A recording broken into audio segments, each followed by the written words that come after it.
অভ্যুত্থান লাল সবুজের পতাকা খচিত পুলিশ কোনো বিশেষ দলের বা গোষ্ঠীর লাঠিয়াল বাহিনী নয়, বরং পুলিশ হবে জনগণের কৃত্রিম বন্ধু।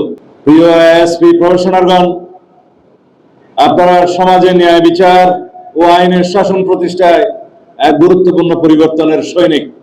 আইনের প্রতি অবিচল আস্থা ও দেশের নাগরিকদের প্রতি দায়িত্ব ও জবাবদিহিতাই হবে আপনাদের কর্মের মূল ভিত্তি। মনে রাখবেন, আইনের চোখে সবাই সমান, সেটি হোক কোনো রাজনৈতিক কর্মী বা প্রান্তিক কৃষক, যেই হোক। সেবা নিতে এসে কেউ যেন কোনো বৈষম্যের শিকার না হয়, সে বিষয়ে আপনাদের সচেষ্ট থাকতে হবে। বর্তমান সরকারের প্রধান অগ্রাধিকার হচ্ছে আইন শৃঙ্খলা পরিস্থিতি নিয়ন্ত্রণের মাধ্যমে জনমনে স্বস্তি প্রদান ও শান্তি প্রতিষ্ঠা করা। আইনের শাসন প্রতিষ্ঠায় পুলিশ বাহিনীর ভূমিকা অগ্রগণ্য। বিগত ফ্যাসিবাদী সরকারের আমলে অন্যান্য সকল প্রতিষ্ঠানের ন্যায় পুলিশ বাহিনীও ক্ষতিগ্রস্ত হয়েছে। বর্তমান সরকার বিশ্বাস করে পুলিশ কোনো বিশেষ দলের বা গোষ্ঠীর লাঠিয়াল বাহিনী নয়, বরং পুলিশ হবে জনগণের কৃত্রিম বন্ধু। আমাদের নির্বাচনী ইশতেহারে আমরা দায়িত্বহীনভাবে ঘোষণা করেছি জননিরাপত্তা নিশ্চিত করা এবং পুলিশ বাহিনীকে দলীয় প্রভাবমুক্ত করে একটি আধুনিক, সেবাধর্মী ও মানবিক সংস্থায় রূপান্তর করাই আমাদের মূল লক্ষ্য। সেজন্য পুলিশ বাহিনীর মনোবল পুনঃপ্রতিষ্ঠা সহ একটি দক্ষ ও আধুনিক আইন শৃঙ্খলা রক্ষাকারী বাহিনী হিসেবে গড়ে তুলতে সরকার ইতিমধ্যে জনবল বৃদ্ধি সহ নানাবিধ উদ্যোগ গ্রহণ করেছে। এর মধ্যে অন্যতম হল পুরস্কার ও তিরস্কারের নীতি চালু করা।